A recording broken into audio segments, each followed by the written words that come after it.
ਇਹਨੂੰ ਜੀ 2-2.5 ਮਹੀਨੇ ਹੋ ਗਏ। ਇਹ ਰਾਤ ਦੇ ਸਮੇਂ ਕੰਮ ਕਰ ਰਹੇ ਸੀ, ਡੇ ਸ਼ਿਫਟ ਸੀ ਜਾਂ ਆਫਟਰਨੂਨ ਸੀ?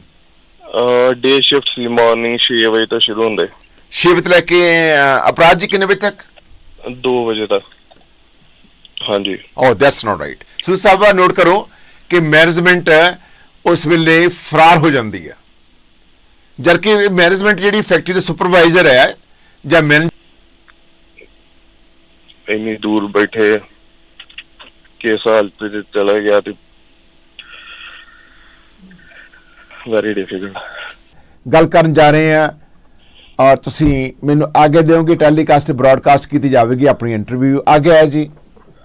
ਹਾਂਜੀ ਭਾਈ, ਸਤਿ ਸ੍ਰੀ ਅਕਾਲ ਜੀ। ਜੀ ਅਪਰਾਧ ਜੀ, ਆਪ ਜੀ ਦੀ ਕਿੰਨੀ ਉਮਰ ਹੈ ਇਸ ਵੇਲੇ? ਮੇਰੀ 27 ਸਾਲ ਭਾਈ।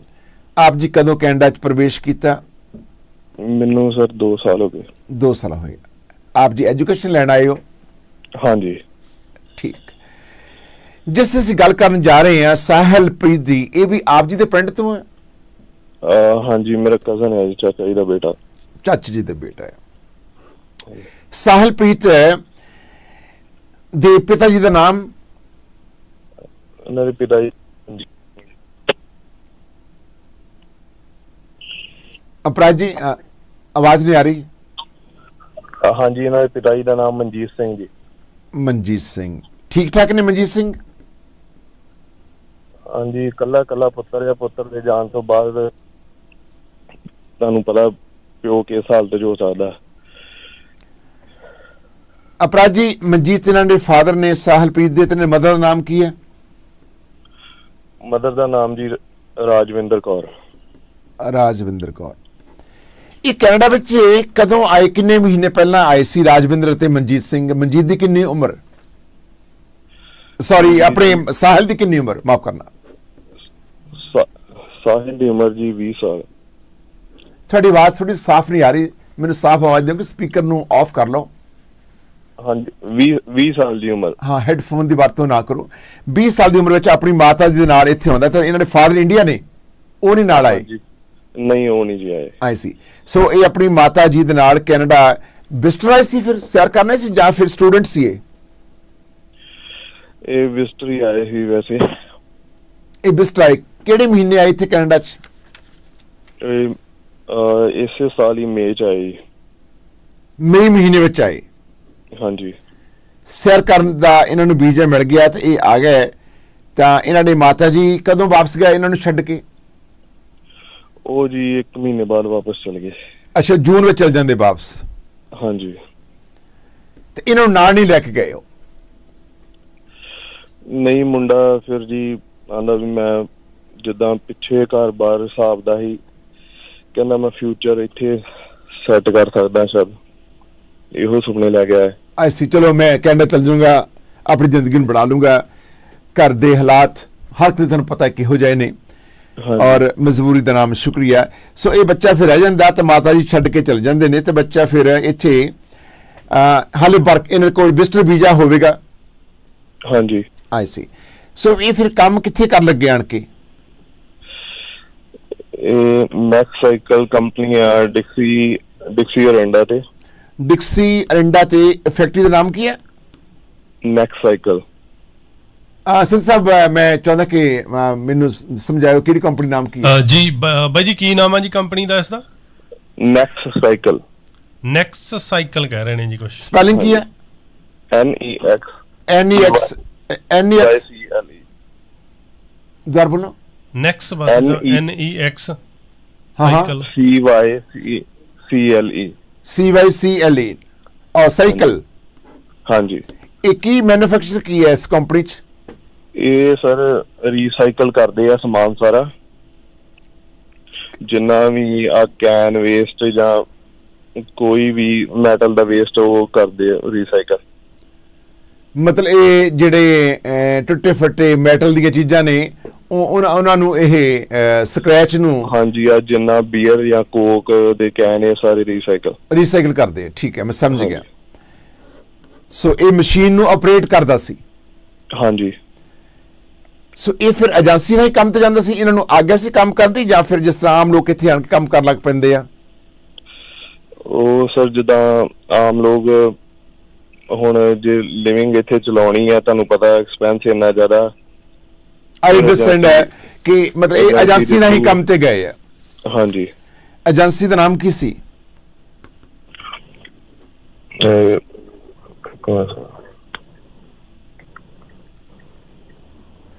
ਏਜੰਸੀ ਦਾ ਨਾਮ ਸਰ ਕਨੈਕਟ ਪਲੇਸ। ਹਾਂਜੀ, ਕਨੈਕਟ ਪਲੇਸ। ਆਪਣੇ ਗੁਰਪ੍ਰੀਤ ਜੀ, ਤੁਸੀਂ ਬੜਾ ਸੀਰੀਅਸ ਇਸ਼ੂ ਆ ਆਪਣੇ। ਜੀ ਬਿਲਕੁਲ ਜੀ, ਮੈਂ ਕਿਉਂਕਿ ਉਮਰਪ੍ਰੀਤ ਜੀ ਹਾਂਜੀ, ਸਕੇਜੂਲ ਕਰ ਹਾਂਜੀ, ਰਹੇ ਸੀਗੇ ਉਮਰਪ੍ਰੀਤ ਇਹਨਾਂ ਨੇ please, ਹਾਂਜੀ, ਬੜਾ ਕਿ serious- ਕਦੋਂ ਕਿ ਕਿੰਨਾ ਟਾਈਮ ਲੱਗ ਜੂ, ਬਸ ਕਿਉਂਕਿ ਮੈਨੂੰ ਹੀ ਗੱਲ ਕਰਨੀ ਹਾਂ ਪੈਂਦੀ ਹੈ ਆਪਣੇ ਬਾਅਦ ਚੋਂ। ਏਜੰਸੀ ਦਾ ਨਾਮ ਪੁੱਛੋ ਜੀ ਪਲੀਜ਼। ਜੀ ਵੀਰ ਜੀ, ਏਜੰਸੀ ਦਾ ਨਾਮ ਕੀ ਹੈ ਜੀ? Connect place. ਕਨੈਕਟ ਪਲੇਸ ਨਾਮ ਦੀ ਬੱਸ ਆਵੇ ਏਜੰਸੀ ਹੈ ਜੀ, ਤੇ ਇਹ ਸਾਡੇ ਉਹਨਾਂ ਏਜੰਸੀਆਂ ਪੰਜਾਬੀਆਂ ਦੇ ਦੀ ਵਿੱਚੋਂ ਹੀ ਇੱਕ ਆ ਵੀਰ ਜੀ, ਜਿਹੜੇ ਮਤਲਬ ਕਿ ਵੀ ਪੰਜਾਬੀਆਂ ਦੀਆਂ ਏਜੰਸੀਆਂ ਕੁਝ ਕਿ ਕੈਸ਼ ਤੇ ਹਾਂਜੀ, ਕੰਮ ਦਵਾ ਦਿੰਦੀਆਂ ਨੇ ਜਾਂ ਕਿਦਾਂ? ਪੰਜਾਬੀ ਆ ਜਿਨ੍ਹਾਂ ਦੀ ਏਜੰਸੀ ਆ। ਹਾਂਜੀ, ਆਪਣੇ ਪੰਜਾਬੀ ਆ ਮੁੰਡੇ ਜਿਨ੍ਹਾਂ ਦੀ ਏਜੰਸੀ। ਜਿਹਨਾਂ ਦੀ ਏਜੰਸੀ ਆ ਤਾਂ ਕਨੈਕਟ ਹਾਂਜੀ। ਪਲੇਸ ਇਹ ਲੋਕਾਂ ਨੂੰ ਘਰੋਂ ਪੈਕ ਕਰ ਦਿੰਦੇ, ਘਰ ਡ੍ਰੌਪ ਕਰ ਦਿੰਦੇ ਨੇ, ਆਪਣਾ ਇਹ ਕਮਿਸ਼ਨ ਲੈਂਦੇ ਨੇ ਵਿੱਚੋਂ ਹਾਂਜੀ ਤੇ ਕੈਸ਼ ਦਿੰਦੇ ਲੋਕਾਂ ਨੂੰ। ਹਾਂਜੀ। ਐ ਸੀ ਇਹ ਕਨੈਕਟ ਪਲੇਸ ਜਿਹੜੀ ਏਜੰਸੀ ਦਾ ਨਾਮ ਹੈ, ਤੇ ਇਹਦੇ ਮਾਲਕ ਦਾ ਨਾਮ ਹੈ ਤੁਹਾਡੇ ਕੋਲ? ਨਹੀਂ ਸਰ, ਮੈਂ ਉਹਨਾਂ ਨਾਲ ਕੰਟੈਕਟ ਕਰਨ ਦੀ ਕੋਸ਼ਿਸ਼ ਕਰਨਾ, ਪਰ ਤੈਨੂੰ ਪਤਾ ਹੀ ਆ ਇਹੋ ਜਿਹੇ ਟਾਈਮ ਤੇ ਗਾਹ ਨਹੀਂ ਆਉਂਦਾ ਕੋਈ। ਕਿਉਂਕਿ ਮੈਂ ਸਿਰਫ ਇਹ ਜਾਣਨਾ ਚਾਹੁੰਦਾ ਆ, ਅਸੀਂ ਇਸ ਨੂੰ ਬੜਾ ਸੀਰੀਅਸ ਲੈ ਕੇ ਇਸ ਪਰਿਵਾਰ ਦੀ, ਇਸ ਬੱਚੇ ਦੀ ਮਦਦ ਕਰਨੀ ਆ, ਔਰ ਤੁਸੀਂ ਤੁਹਾਡੇ ਅਕੋਰਡਿੰਗ ਟੂ ਯੂ ਕਿ ਫਾਈਨੈਂਸ਼ੀਅਲ ਤੌਰ ਤੇ ਇਹ ਪਰਿਵਾਰ ਬੜਾ ਵੀਕ ਸੀ, ਤੇ ਜਿਸ ਕਰਕੇ ਉਹ ਸੈਟਲ ਹੋਣ ਦੇ ਵਾਸਤੇ ਬੱਚਾ ਇੱਥੇ ਰਹਿ ਗਿਆ ਤੇ ਕੰਮ ਕਰਨ ਲੱਗ ਪਿਆ। ਕੰਮ ਕਰਦੇ ਨੂੰ ਕਿੰਨਾ ਸਮਾਂ ਹੋ ਗਿਆ ਸੀ ਇਸ ਫੈਕਟਰੀ ਵਿੱਚ? ਇਹਨੂੰ ਜੀ 2-2.5 ਮਹੀਨੇ ਹੋ ਗਏ। ਇਹ ਰਾਤ ਦੇ ਸਮੇਂ ਕੰਮ ਕਰ ਰਹੇ ਸੀ? ਡੇ ਸ਼ਿਫਟ ਸੀ ਜਾਂ ਆਫਟਰਨੂਨ ਸੀ? ਡੇ ਸ਼ਿਫਟ ਸੀ, ਮਾਰਨਿੰਗ 6 ਵਜੇ ਤੋਂ ਸ਼ੁਰੂ ਹੁੰਦੇ। 6 ਵਜੇ ਤੋਂ ਲੈ ਕੇ ਅਪਰਾਧ ਜੀ ਕਿੰਨੇ ਵਜੇ ਤੱਕ? 2 ਵਜੇ ਤੱਕ। ਸਵੇਰ ਨੂੰ 6 ਵਜੇ ਸ਼ੁਰੂ ਕਰਨਾ? ਹਾਂਜੀ, ਦੁਪਹਿਰ ਤੱਕ। ਦੁਪਹਿਰ 2 ਵਜੇ ਤੱਕ। ਮਤਲਬ ਇਹ ਮੰਡੇ ਟੂ ਫਰਾਈਡੇ ਕੰਮ ਕਰ ਰਹੇ ਜਾਂ 7 ਡੇਜ਼ ਕਰਦੇ ਸੀ? 5 ਡੇਜ਼, ਮੰਡੇ ਤੋਂ ਫਰਾਈਡੇ। Monday to Friday. ਇਸ ਫੈਕਟਰੀ ਦਾ ਐਡਰੈਸ ਕਿਹੜਾ ਆ? ਇਹ ਡਿਕਸੀ ਐਂਡ ਡਿਕਸੀ ਐਂਡ ਔਰੇਂਡਾ। ਓਕੇ, ਡਿਕਸੀ ਐਂਡ ਰਿੰਡਾ ਦੇ ਕਾਰਨਰ ਤੇ ਆ। ਹਾਂਜੀ। ਅਪਰਾਧ ਜੀ, ਤੁਹਾਡਾ ਜ਼ਿਲ੍ਹਾ ਕਿਹੜਾ ਹੈ? ਅੰਮ੍ਰਿਤਸਰ? ਹਾਂਜੀ, ਅੰਮ੍ਰਿਤਸਰ ਜੀ। ਪਿੰਡ ਕਿਹੜਾ ਤੁਹਾਡਾ? ਪਿੰਡ ਕੋਟਲੀ ਜੀ ਮੇਰਾ। ਕੋਟਲੀ ਹੈ। ਕਿੱਡਾ ਕੁ ਪਿੰਡ ਹੈ ਇਹ? ਪਿੰਡ 1000 ਕੁ ਬੰਦੇ ਦੇ। ਠੀਕ, ਆਈ ਨੋ ਤੁਹਾਡਾ ਬੜਾ ਹਾਰਡ ਹੈ, ਤੁਸੀਂ ਬੜੇ ਭਾਵਕ ਹੋ। ਆਫ ਕੋਰਸ ਤੁਹਾਡਾ ਸੁਭਾਵਕ ਹੈ ਕਿ ਇਹਨਾਂ ਹਾਲਾਤਾਂ ਵਿੱਚ ਇੰਟਰਵਿਊ ਕਰਨਾ is not easy. Take it easy, ਔਰ ਤੁਸੀਂ ਬਹੁਤਾ ਪ੍ਰੈਸ਼ਰ ਨਹੀਂ ਲੈਣਾ ਬੋਡੀ ਤੇ। ਤੁਹਾਡਾ ਕਜ਼ਨ ਔਰ ਮੈਂ ਜਾਣਦਾ ਰਿਸ਼ਤਾ ਨਹੀਂ ਹੈ, ਮੈਂ ਆਪ ਖੁਦ ਭਾਵਕ ਆ। ਬੜੀ ਮੁਸ਼ਕਿਲ ਨਾਲ ਇੰਟਰਵਿਊ ਕਰ ਰਹੇ ਇਸ ਬੱਚੇ ਦੀ। 20 ਸਾਲ ਦੀ ਉਮਰ ਵਿੱਚ ਇਹ ਨੌਜਵਾਨ ਲੜਕਾ ਨੇ ਚਲੇ ਜਾਣਾ। ਇਸ ਬੱਚੇ ਦੀ 20 ਸਾਲ ਦੀ ਉਮਰ ਹੈ। ਇਸ ਬੱਚੇ ਦੀ ਕਿੰਨੀ ਹਾਈਟ ਸੀ? ਚੰਗਾ ਜਵਾਨ, 6 ਫੁੱਟ 1 ਇੰਚ। ਹੋ ਗॉड, ਆਪਾਂ ਕਹਿੰਦੇ ਕਿ ਰੱਬ ਸਭ ਕੁਝ ਦੇਖਦਾ ਹੈ। ਕਿੱਥੇ ਦੇਖਦਾ ਰੱਬ? ਕਿੱਥੇ ਰੱਬ ਚਲੇ ਗਿਆ? ਮਾਂ ਦਾ ਇਕਲੌਤਾ ਪੁੱਤਰ ਮਾਂ ਛੱਡ ਕੇ ਗਈ ਆ ਕਿ ਉਹਦਾ ਭਵਿੱਖ ਬਣ ਜਾਊਗਾ। ਕਿੱਥੇ ਰੱਬ ਆ? ਚੋਰਾਂ ਚੱਕਿਆਂ ਲਈ ਸਭ ਕੁਝ ਠੀਕ ਹੈ, ਮਿਹਨਤ ਕਰਨ ਵਾਲੇ ਵਾਸਤੇ ਰੱਬ ਵੀ ਜਿਹੜਾ ਉਹ ਬੇਈਮਾਨ ਹੈ। ਅੱਜ ਸਾਬਤ ਕੀਤਾ ਹੈ। ਮਾਂ ਇੱਕ ਬੱਚੇ ਨੂੰ ਕਿੱਥੇ ਮਿਲੂਗੀ? 20 ਸਾਲ ਦੀ ਉਮਰ ਵਿੱਚ ਇਹਦੇ ਨਾਲ ਗਰੀਬੀ ਰਹਿੰਦੀ, ਗਰੀਬ ਹਾਲਤ ਵਿੱਚ ਰਹਿੰਦੇ, ਉਹ ਬੈਟਰ ਸੀ।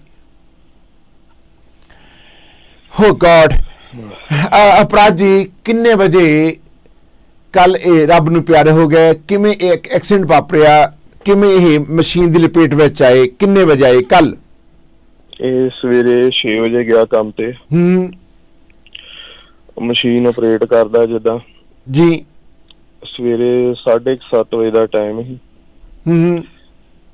ਜਦੋਂ ਮਸ਼ੀਨ ਦੀ ਕਲੀਨਿੰਗ ਜਾਂ ਕੁਝ ਕਰਨ ਲੱਗਾ, ਥੱਲਿਓਂ ਕਨਵੇਅਰ ਬੈਲਟ ਚੱਲਦੀ ਜਿਹੜੀ, ਉਹਦੇ ਨਾਲ ਇਹਦਾ ਮਤਲਬ ਉੱਥੇ ਫੈਂਸ ਵਗੈਰਾ ਵੀ ਖੁੱਲੀ ਹੀ ਸਾਰੀ, ਕੋਈ ਸੇਫਟੀ ਨਹੀਂ, ਕੋਈ ਹੈ ਨਹੀਂ ਕੰਪਨੀ ਦਾ। ਜਿਉਂ ਚੁੱਕਣ ਲੱਗਾ ਥੱਲੇ ਕੁਛ ਤੇ ਕਨਵੇਅਰ ਬੈਲਟ ਨਾਲ ਇਹਦੀ ਬਾਂਹ ਅੜ ਗਈ। ਬਾਅਦ ਵਿੱਚ ਕੋਈ ਕੜਾ ਵਗੈਰਾ ਜ਼ਿਆਦਾ ਨਹੀਂ ਸੀ ਪਹਿਨਿਆ ਹੋਇਆ? ਪਤਾ ਨਹੀਂ, ਕਨਵੇਅਰ ਬੈਲਟ ਨੇ ਜਿੱਦਾਂ ਪ੍ਰੈਸ਼ਰ ਬੜਾ ਹੁੰਦਾ ਉਹਨੇ ਖਿੱਚ ਲਿਆ, ਉਹਦੀ ਗਰਦਨ ਤੇ ਮਤਲਬ ਗਰਦਨ ਵਿੱਚ ਆ ਗਈ ਉਹਦੀ। ਓ ਗॉड, ਉਹ ਕਨਵੇਅਰ ਜਿਹੜੀ ਬੈਲਟ ਚੱਲਦੀ ਸੀ, ਜਿਹੜੀ ਚੱਲਦੀ ਆ, ਕੈਰੀ ਕਰਦੀ ਆ, ਹਾਂਜੀ, ਮੂਵ ਹੁੰਦੀ ਆ, ਤਾਂ ਉਹਦੇ ਵਿੱਚ ਬਾਂਹ, ਉਸ ਤੋਂ ਬਾਅਦ ਫਿਰ ਗਰਦਨ ਇਹਦੇ ਨਾਲ ਜਿਹੜੀ ਟਕਰਾ ਗਈ। ਹਾਂਜੀ। ਤਾਂ ਫਿਰ ਗਰਦਨ ਉਹ ਜਦੋਂ ਤੱਕ ਜਿਹੜਾ ਵਰਕਰ ਨਾਲ ਕੰਮ ਕਰਦਾ ਸੀ ਉਹਨੇ ਵੇਖਿਆ, ਤੇ ਜਦੋਂ ਉਹਨੇ ਮਸ਼ੀਨ ਬੰਦ ਕੀਤੀ ਉਹ ਬਹੁਤ ਦੇਰ ਹੋ ਗਈ। ਮਤਲਬ ਉਸ ਵੇਲੇ ਮਸ਼ੀਨ ਆਪਣੀ ਪੂਰੀ ਲਪੇਟ ਵਿੱਚ ਲੈ ਚੁੱਕੀ ਸੀ, ਇਸ ਮਤਲਬ ਸਰੀਰ ਨੂੰ ਪੂਰੀ ਲਪੇਟ ਵਿੱਚ ਲੈ ਲਿਆ ਉਹਨੇ, ਤਾਂ ਮੁੰਡੇ ਨੂੰ ਮੌਤ ਦੇ ਘਾਟ ਉਤਾਰਤਾ। ਔਰ ਸੇਫਟੀ ਜਿਹੜੀ ਸੀ ਪ੍ਰੋਪਰ ਸੇਫਟੀ ਨਹੀਂ ਸੀ ਇਸ ਮਸ਼ੀਨ ਦੇ ਆਲੇ ਦੁਆਲੇ। ਤੇ ਇਸ ਕੇਸ ਦੇ ਵਿੱਚ ਬਸ ਮਿਨਿਸਟਰੀ ਵੀ ਇਨਵੋਲਵ ਹੋਈ ਹੈ, ਅਪੀਲ ਪੁਲਿਸ ਨੇ ਪ੍ਰੋਪਰ ਇਹਦੀ ਸਾਰੀ ਤਹਿ ਤੱਕ ਜਾ ਰਹੇ ਨੇ, ਤੇ ਮਿਨਿਸਟਰੀ ਆਫ ਲੇਬਰ ਹੈ ਕਿ ਲੇਬਰ ਆਫ ਮਿਨਿਸਟਰੀ, ਮੈਂ ਹੋ ਸਕਦਾ ਮੈਂ ਪ੍ਰੋਨਾਂਸ ਗਲਤ ਨਾ ਕਰ ਦਵਾਂ, ਸੋ ਜਿਹੜੀ ਉਹ ਲੇਬਰ ਮਿਨਿਸਟਰੀ ਹੁੰਦੀ ਆ ਉਹ ਵੀ ਇਹਦੇ ਵਿੱਚ ਇਨਵੋਲਵ ਹੋਈ ਆ। ਤੇ ਕਾਫੀ ਇਹਦੇ ਵਿੱਚ ਕੱਚੇ ਚਿੱਠੇ ਮਤਲਬ ਕਿ ਬਸ ਜਿਹੜੇ ਲੂਪ ਹੋਲ ਸੀਗੇ ਉਹ ਖੁੱਲਣਗੇ ਕਿ ਕਿਵੇਂ ਏਜੰਸੀਆਂ ਕੰਮ ਕਰਦੀਆਂ ਜੀ, ਜਿਹੜੀਆਂ ਕੰਮ ਲੱਭ ਕੇ ਦਿੰਦੀਆਂ, ਤੇ ਕਿੱਡਾ ਵੱਡਾ ਵੈਸੇ ਵੇਖਿਆ ਜਾਵੇ ਕਿ ਵਿਜ਼ਟਰ ਵੀਜ਼ੇ ਵਾਲਾ ਵੀ ਲੂਪ ਹੋਲ ਹੈ। ਮੈਂ ਇੱਕ ਮਿੰਟ ਨੂੰ ਕੰਪਲੀਟ ਕਰਨਾ। ਹਾਂ ਬਿਲਕੁਲ, ਮਤਲਬ ਕਿ ਓਕੇ ਜੀ। ਅੱਛਾ, ਇਹ ਅਸੀਂ ਇਸ ਤੋਂ ਬਾਅਦ ਇਸ਼ੂ ਗੱਲਬਾਤ ਕਰਦੇ ਹਾਂ ਕਿ ਲੋਕ ਜਿਹੜੇ ਨੇ ਅਨਸੇਫ ਨੇ ਫੈਕਟਰੀਆਂ ਦੇ ਵਿੱਚ ਪ੍ਰੋਪਰ ਕੰਮ ਕਰਦੇ। ਇਹ ਜਿਹੜੀ ਨੈਕਸਟ ਸਾਈਕਲ ਕੰਪਨੀ ਹੈ ਇਹ ਪੰਜਾਬੀਆਂ ਦੀ ਆ? ਨਹੀਂ ਸਰ, ਇਹ ਗੋਰਿਆਂ ਦੀ। ਗੋਰਿਆਂ ਦੀ ਹੈ। ਇਹ 7 ਦਿਨ ਕੰਮ ਕਰਦੀ ਆ? ਮਤਲਬ ਇੰਸੀਡੈਂਟ ਹੋਇਆ ਸਾਰੀ ਮੈਨੇਜਮੈਂਟ ਉਸੇ ਵੇਲੇ ਚਲੀ ਗਈ। ਮੈਨੇਜਮੈਂਟ ਕਿੱਥੇ ਚਲ ਗਈ ਫਿਰ? ਮਤਲਬ ਜਦੋਂ ਉਹਨਾਂ 911 ਕੀਤਾ, ਮੈਨੇਜਮੈਂਟ ਉਸੇ ਵੇਲੇ ਨਿਕਲ ਗਈ। ਮੈਂ 9 ਵਜੇ ਪਹੁੰਚਿਆ ਫੈਕਟਰੀ, ਉਦੋਂ ਮਤਲਬ ਕੋਈ ਵੀ ਨਹੀਂ ਸੀ ਉੱਥੇ। ਅੱਛਾ, ਮੈਨੇਜਮੈਂਟ ਫੈਕਟਰੀ ਛੱਡ ਕੇ ਭੱਜ ਗਈ? ਹਾਂਜੀ। Oh that's not right. So Sahib note ਕਰੋ ਕਿ ਮੈਨੇਜਮੈਂਟ ਉਸ ਵੇਲੇ ਫਰਾਰ ਹੋ ਜਾਂਦੀ ਹੈ, ਜਦਕਿ ਮੈਨੇਜਮੈਂਟ ਜਿਹੜੀ ਫੈਕਟਰੀ ਦਾ ਸੁਪਰਵਾਈਜ਼ਰ ਹੈ ਜਾਂ ਮੈਨੇਜਰ ਹੈ ਜਾਂ ਫਿਰ ਉਹਨਾਂ ਦਾ ਡਿਪਾਰਟਮੈਂਟ ਦਾ ਕੋਈ ਹੈੱਡ ਹੈ, ਕੋਈ ਵੀ ਨਹੀਂ ਸੀ ਉੱਥੇ? ਨਹੀਂ, ਕੋਈ ਵੀ ਨਹੀਂ। ਤੇ ਪੁਲਿਸ ਜਦੋਂ ਆਈ ਹੈ, ਤੁਸੀਂ ਪੁਲਿਸ ਤੋਂ ਬਾਅਦ ਪਹੁੰਚੇ ਹੋਵੋਗੇ? ਹਾਂਜੀ। ਕਮਾਲ ਦੀ ਗੱਲ ਹੈ ਕਿ ਇਹ ਫੈਕਟਰੀ ਦੇ ਵਿੱਚ ਸੇਫਟੀ ਨਾਂ ਦੀ ਚੀਜ਼ ਹੋਣਾ ਕਮਾਲ ਦੀ ਗੱਲ। ਮੈਨੂੰ ਲੱਗਦਾ ਕਿ ਇਹ ਲੀਗਲੀ ਤੌਰ ਤੇ ਪ੍ਰੋਪਰ ਸੇਫਟੀ ਨਾਂ ਦੀ ਚੀਜ਼ ਨਹੀਂ ਹੋਣਾ, ਜਿਸ ਕਰਕੇ ਇਹਨਾਂ ਦੀ ਮਿਸਟੇਕ ਕਰਕੇ ਇਹ ਐਕਸੀਡੈਂਟ ਵਾਪਰਿਆ। ਇਹ ਕਿੰਨੇ ਕੁ ਪੰਜਾਬੀ ਕੰਮ ਕਰ ਰਹੇ ਸੀ ਇੱਥੇ? 2 ਮੁੰਡੇ ਹੀ ਆਪਣੇ ਪੰਜਾਬੀ, ਤੇ ਇੱਕ ਫਰੰਟ ਡੈਸਕ ਤੇ ਕੁੜੀ। ਕਿੰਨੇ ਮੁੰਡੇ ਸੀ ਕੰਮ ਟੋਟਲ? 2 ਮੁੰਡੇ। ਨਹੀਂ, ਟੋਟਲ 2 ਜਣੇ ਕੰਮ ਕਰ ਰਹੇ ਸੀ ਇਸ ਫੈਕਟਰੀ 'ਚ? ਮਤਲਬ ਜਿਹੜੇ ਰੀਸਾਈਕਲ ਤੇ ਹੀ ਉਹ 2 ਜਣੇ। ਨਹੀਂ, ਟੋਟਲ ਕਿੰਨੇ EMPLOYE ਇਸ ਫੈਕਟਰੀ ਦੇ? EMPLOYE ਸਰ 15-20 ਹੋਣਗੇ। ਉਹਦਾ 15-20 ਹੋਣਗੇ। ਤਾਂ ਉਸ ਤੋਂ ਬਾਅਦ ਜਦੋਂ ਪੁਲਿਸ ਆਈ ਹੈ ਤਾਂ ਫੈਕਟਰੀ ਨੂੰ ਟੋਟਲੀ ਸ਼ਟਡਾਊਨ ਕਰ ਦਿੱਤਾ ਗਿਆ? ਹਾਂਜੀ, ਉਹਨਾਂ ਸੀਲ ਕਰਤੀ ਪੀਲ ਵਾਲਿਆਂ। ਉਹ ਮਤਲਬ ਅੰਦਰ ਵੀ ਨਹੀਂ ਉਹਨਾਂ ਦੇਖਣ ਦਿੱਤਾ ਜਿੱਥੇ ਇੰਸੀਡੈਂਟ ਹੋਇਆ। ਤੁਸੀਂ ਵੀ ਨਹੀਂ ਜਾ ਸਕਦੇ ਕਿਉਂਕਿ ਪੁਲਿਸ ਇਨਵੈਸਟੀਗੇਸ਼ਨ ਕਰ ਰਹੀ ਹੈ ਹਰ ਚੀਜ਼ ਦੀ। ਤਾਂ ਹੁਣ ਬਿਲਕੁਲ ਸੀਜ਼ ਕੀਤੀ ਹੋਈ ਹੈ ਫੈਕਟਰੀ ਇਹ। ਹਾਂਜੀ। ਤੇ ਇਸ 3 ਸ਼ਿਫਟਾਂ ਸੀਗੀਆਂ ਇਸ ਫੈਕਟਰੀ ਵਿੱਚ? ਹਾਂਜੀ। ਜਦੋਂ ਤੁਸੀਂ ਗਏ ਆ 7:30 ਵਜੇ ਐਕਸੀਡੈਂਟ ਵਾਪਰਿਆ ਆ, ਤਾਂ ਜਿਹੜਾ ਲੜਕਾ ਜਿਸ ਨੇ ਦੇਖਿਆ ਉਹ ਪੰਜਾਬੀ ਸੀ? ਹਾਂਜੀ, ਉਹ ਪੰਜਾਬੀ। ਉਹ ਵੀ ਸਟੂਡੈਂਟ ਸੀ? ਹਾਂਜੀ, ਉਹ ਸਟੂਡੈਂਟ। ਉਹ ਲੀਗਲੀ ਤੌਰ ਤੇ ਕੰਮ ਕਰ ਰਹੇ ਸੀ ਜਾਂ ਫਿਰ ਉਹ ਵੀ ਇੱਥੇ ਵਿਜ਼ਟਰ ਆਏ ਹੋਏ ਸੀ? ਇਹਨਾਂ ਕੋ ਸਰ ਮੈਂ ਵੇਖੇ ਜਿੰਨੇ ਬੰਦੇ ਸਾਰੇ ਇਦਾਂ ਹੀ, ਮਤਲਬ ਸਾਰੇ ਇਲੀਗਲ ਕੰਮ ਕਰ ਰਹੇ ਸੀ ਇੱਥੇ? ਹਾਂਜੀ, ਲੱਗਦਾ। ਤਾਂ ਉਹ ਮੁੰਡਾ ਫਿਰ ਉੱਥੇ ਸੀ ਜਾਂ ਉਹ ਵੀ ਭੱਜ ਗਿਆ ਸੀ ਬਾਅਦ ਵਿੱਚ? ਬਸ ਉਹੀ ਮੁੰਡਾ ਉੱਥੇ ਹੀ, ਹੋਰ ਕੋਈ ਨਹੀਂ ਸੀ ਮੈਨੇਜਮੈਂਟ 'ਚ। ਸਿਰਫ ਉਹ ਮੁੰਡਾ ਉੱਥੇ ਖੜਾ ਰਿਹਾ? ਹਾਂਜੀ। ਤੇ ਬਾਕੀ ਸਭ ਚਲੇ ਗਏ? ਹਾਂਜੀ। ਮਤਲਬ ਉਹ ਪੁਲਿਸ ਦੇ ਆਉਣ ਤੋਂ ਪਹਿਲਾਂ ਨਿਕਲ ਗਏ ਸਾਰੇ? ਹਾਂਜੀ। ਤੇ ਜਦੋਂ ਤੁਸੀਂ ਗਏ ਆ ਤੇ ਇਹ ਮੁੰਡਾ ਫਿਰ ਕਿੱਥੇ ਸੀਗਾ? ਅੰਦਰ ਖੜਾ ਸੀ ਜਾਂ ਬੈਠਾ ਸੀ ਜਾਂ? ਉਹਨੇ ਸਰ ਸੀਨ ਵੇਖਿਆ, ਉਹਦੀ ਹਾਲਤ ਬਹੁਤ ਖਰਾਬ ਸੀ। ਉਹਨੂੰ ਫਿਰ ਮਤਲਬ ਪੁਲਿਸ ਵਾਲਿਆਂ ਜਿੱਦਾਂ ਹੌਸਲਾ ਵਗੈਰਾ ਦਿੱਤਾ, ਉਹਨੂੰ ਘਰੇ ਛੱਡਿਆ। ਇਹ ਜਿਹੜਾ ਮੁੰਡਾ ਸੀਗਾ, ਇਹ ਮੁੰਡਾ ਤੁਸੀਂ ਜਾਣਦੇ ਹੋ ਇਸ ਮੁੰਡੇ ਨੂੰ? ਇਹਦਾ ਨਾਮ ਕੀ ਸੀ ਵਿਟਨੈਸ ਦਾ? ਨਹੀਂ ਸਰ, ਉਹਦਾ ਨਹੀਂ ਮੈਂ ਜਾਣਦਾ। ਪੰਜਾਬੀ ਹੈ ਇਹ? ਹਾਂਜੀ। ਕਿੰਨੀ ਉਮਰ ਦਾ ਹੈ? ਉਹ ਵੀ 21-22 ਸਾਲ ਦਾ ਹੈ। ਉਹ ਵੀ 21-22 ਸਾਲ ਦਾ ਹੈ। ਤੇ ਮੈਨੂੰ ਲੱਗਦਾ ਕਿ ਉਹ ਵੀ ਲੀਗਲੀ ਤੌਰ ਤੇ ਕੰਮ ਨਹੀਂ ਕਰਦਾ ਹੋਣਾ, ਉਹ ਵੀ ਇਲੀਗਲ ਹੋਊਗਾ, ਤੁਹਾਨੂੰ ਲੱਗਦਾ ਹੈ? ਸਰ ਮਤਲਬ ਉਹਦਾ ਮੈਨੂੰ ਪਤਾ ਨਹੀਂ, ਸ਼ਾਇਦ ਹੋ ਸਕਦਾ ਕਿ ਸਟੂਡੈਂਟ ਹੋਵੇ ਜਾਂ ਫਿਰ ਉਹਨੇ ਕੰਮ ਹਾਲੇ ਨਵਾਂ ਆਇਆ ਹੋਵੇ। ਉਹ ਪਤਾ ਦੱਸਣ ਮੈਂ ਕਦੋਂ ਆਇਆ ਕੈਨੇਡਾ? ਹਾਂਜੀ, ਉਹ ਵੀ ਲਾਸਟ ਈਅਰ ਹੈ। ਉਹ ਲਾਸਟ ਈਅਰ ਆਇਆ ਹੋ? ਹਾਂਜੀ। ਤੇ ਉਹ ਕਿੰਨੇ ਸਾਲਾਂ ਤੋਂ ਕੰਮ ਕਰ ਰਿਹਾ ਸੀ ਇੱਥੇ ਫੈਕਟਰੀ 'ਚ? ਮਤਲਬ ਕਿੰਨੇ ਸਮੇਂ ਤੋਂ? ਪਿਛਲੇ ਸਾਲ ਆਇਆ, ਕਿੰਨੇ ਮਹੀਨੇ ਤੋਂ ਕੰਮ ਕਰ ਰਿਹਾ ਸੀ? ਉਹਨੂੰ ਜੀ 3-4 ਮਹੀਨੇ। 3-4 ਮਹੀਨੇ ਹੋਏ ਆ। ਹਾਂਜੀ। ਤੇ ਇਹਨੂੰ ਕਿੰਨਾ ਹਫ਼ਤੇ ਹੋਏ ਸੀ ਕੰਮ ਕਰਦੇ ਨੂੰ ਤੁਹਾਡੇ ਸਾਹਿਲਪ੍ਰੀਤ ਨੂੰ? ਇਹਨੂੰ 2 ਮਹੀਨੇ। 2 2.5 ਮਹੀਨੇ। 2 ਮਹੀਨੇ ਹੋਏ ਆ। ਤੁਸੀਂ ਫਿਰ ਫੋਨ ਮਾਤਾ ਪਿਤਾ ਨੂੰ ਕਾਲ ਤੁਸੀਂ ਕੀਤਾ ਜਾਂ ਪੁਲਿਸ ਨੇ ਦੱਸਿਆ ਉਹਨਾਂ ਨੂੰ? ਮੈਂ ਸਰ ਮਤਲਬ ਘਰੇ ਫੋਨ ਕੀਤਾ ਵੱਡਿਆਂ ਨੂੰ। ਮਤਲਬ ਜਿਹੜੀ ਸਿਚੁਏਸ਼ਨ ਹੈ ਮੈਂ ਫੋਨ ਤੇ ਗੱਲ ਕਰ ਨਹੀਂ ਸਕਦਾ, ਫਿਰ ਉਹ ਸਾਰੇ ਇਕੱਠੇ ਹੋ ਕੇ ਗਏ ਜਿੱਦਾਂ ਕਿ ਮਾਂ ਪਿਓ ਨੂੰ ਸਮਝਾਉਣਾ ਉਹਨਾਂ ਦਾ ਪੁੱਤ ਇੰਨੀ ਦੂਰ ਬੈਠੇ ਕਿਸ ਹਾਲਤ ਚ ਚਲਾ ਗਿਆ ਤੇ ਵੈਰੀ ਡਿਫਿਕਲਟ। ਬਹੁਤ ਡਿਫਿਕਲਟ ਤਾਂ ਵੈਸੇ ਡਿਫਿਕਲਟ ਮੈਂ ਇਜਾਜ਼ਤ ਹੋਵੇ ਤਾਂ ਬੋਲ ਲੈਣੇ।